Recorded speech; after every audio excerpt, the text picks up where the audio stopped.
Several weeks, we have been hearing different parts of Jesus' Sermon on the Mount, his first public teaching, his first attempt to explain to anyone who would listen what he believed God was calling people to do.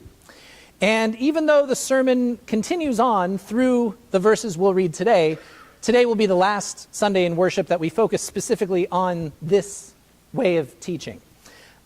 So remember where we've come from. It started with Jesus saying to everyone, "You are blessed. Blessed are the poor. Blessed are the oppressed. Blessed are the imprisoned. Blessed are you, even if the world has forgotten all about you." And now today, the teaching is bookended with this. From Matthew chapter 5, verses 38 through 48. "You have heard that it was said, an eye for an eye and a tooth for a tooth. But I say to you, do not resist one who is evil. But if anyone strikes you on the right cheek, turn to him the other also. And if anyone would sue you and take your coat, let him have your cloak as well. And if anyone forces you to go 1 mile, go with him 2 miles. Give to him who begs from you, and do not refuse him who would borrow from you. You have heard that it was said, you shall love your neighbor and hate your enemy. But I say to you, love your enemies and pray for those who persecute you, so that you may be sons and daughters of your Father who is in heaven. For he makes his sun rise on the evil and on the good, and sends rain on the just and on the unjust. For if you love those who love you, what reward have you? Do not even the tax collectors do the same?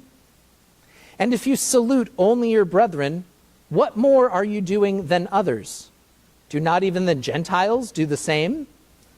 You therefore must be perfect, as your heavenly Father is perfect."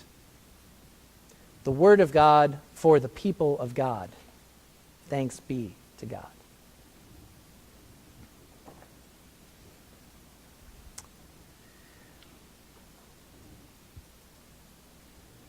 It's this part of the Sermon on the Mount where it's easy to start getting hung up on the details. We start hearing these particular teachings, and they are so foreign to us. Even if we've been hearing these words our entire lives, they are so beyond our understanding of how the world works. It's very easy to get stuck in these details. You know, I understand an eye for an eye, a tooth for a tooth. Fair is fair. If you take my eye, I get to take yours. That makes immediate sense to me. What's with this turning the other cheek stuff? How many times are you supposed to let someone hit you?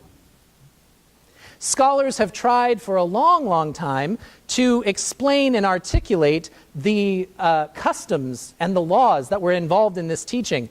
We are pretty sure that there was a law in the Roman Empire that forbade Roman soldiers from ordering the occupied people around too much.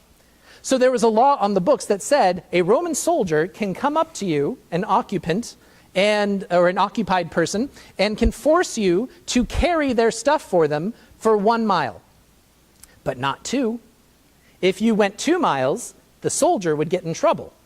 So scholars have pointed out that this is Jesus' way of teaching a non-violent resistance to their oppressors. Scholars have had a less easy time helping us to understand what this ancient law means for us in the 21st century. That's more difficult. And what's with this praying for your enemies and those who persecute you? If somebody's out to do evil to me, is prayer really going to make them stop? It's easy to get hung up on these details. What is this requiring of me? What does this even mean? But we are not just focused on this particular part of the teaching. For weeks, we have been hearing the Sermon on the Mount, and when you pull back far enough, you can see it for what it is.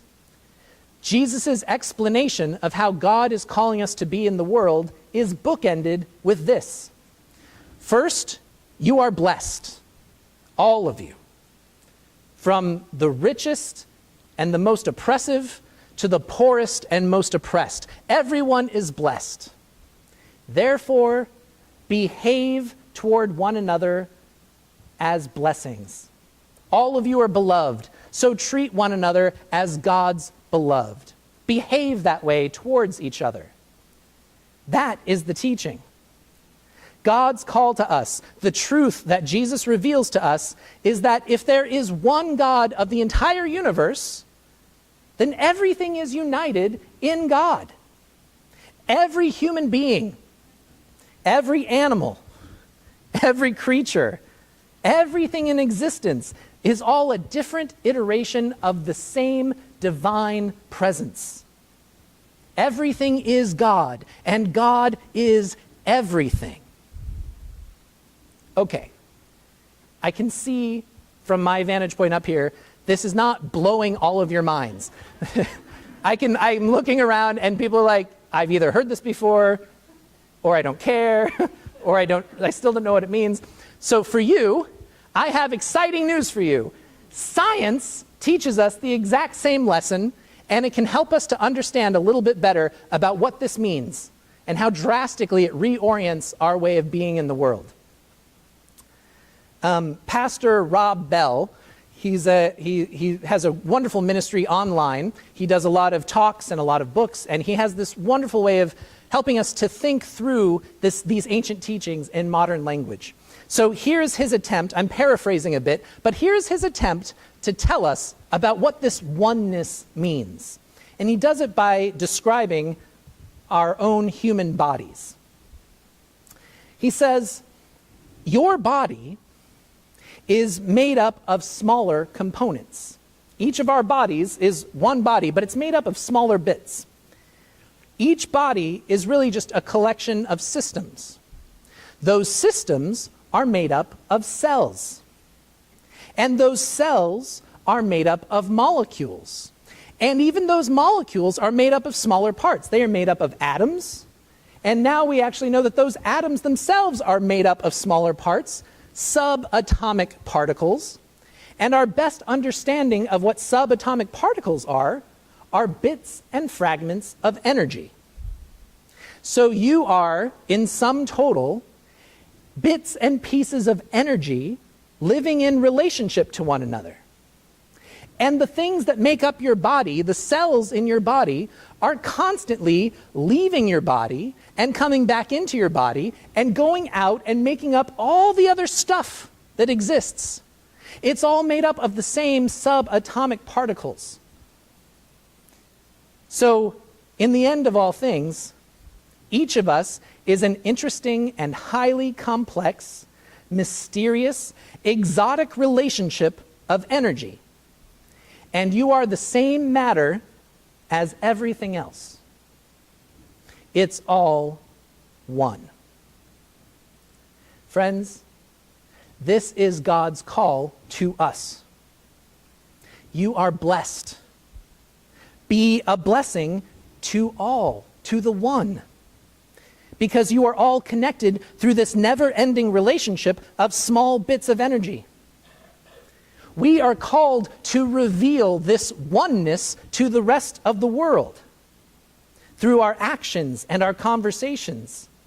We are called to be the light which reveals the truth behind the world's illusions. This world that has found so many ways to profit by dividing us from one another, by establishing arbitrary boundaries and borders, by insisting we should care more about ourselves than we should care about others. There's a lot of money and power to be accrued in these narratives, in this way of seeing the world. But when we hear God's call and we see what Jesus reveals to us, we see these stories for just what they are. Illusions, distracting us from the greatest truth, that it's not a bunch of little different separate things. It's all one thing. When we know it is one, we are free from having to choose sides. We're free from false choices. We come to know that the God in you is the God in me, the same God in everything. You have heard it said, There are people to blame for your problems. There's a conspiracy against you. But I say to you, it's all one. Most of the time, our problems do not begin externally, but internally. Before you blame someone else, first search yourself and see if you are truly blameless. You have heard it said, you have rights as an individual, and you should be able to live however you'd like. I say to you, it's all one. At the subatomic level, we are actually not separate at all, but a constant flow of energy and relationship. So at some level, in some mysterious way, what happens to one of us happens to all of us. I want the best life for you so that I can have the best life for me. You've heard it said, at least since the mid-20th century, that people are diverse, and we should respect the differences between us. Differences of class and culture, differences of age and education, differences of skin color, social standing, sexual orientation, gender identity. But I say to you, it's all one. We serve one another best, not by focusing on what makes us different, but by proclaiming that no matter who you are, no matter where you have been, no matter what you have done, you are a beloved child of God, and I will behave to you. I will relate to you as a beloved child of God. You've heard it said, foreigners are here to steal your job and threaten your safety. They should be sent back to where they came from. I say to you, it's all one.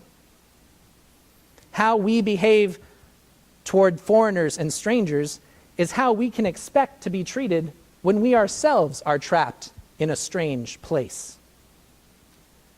You've heard it said, terrorists hate you, and they are out to kill you, and you deserve to be protected from these threats no matter what. I say to you, it's all one.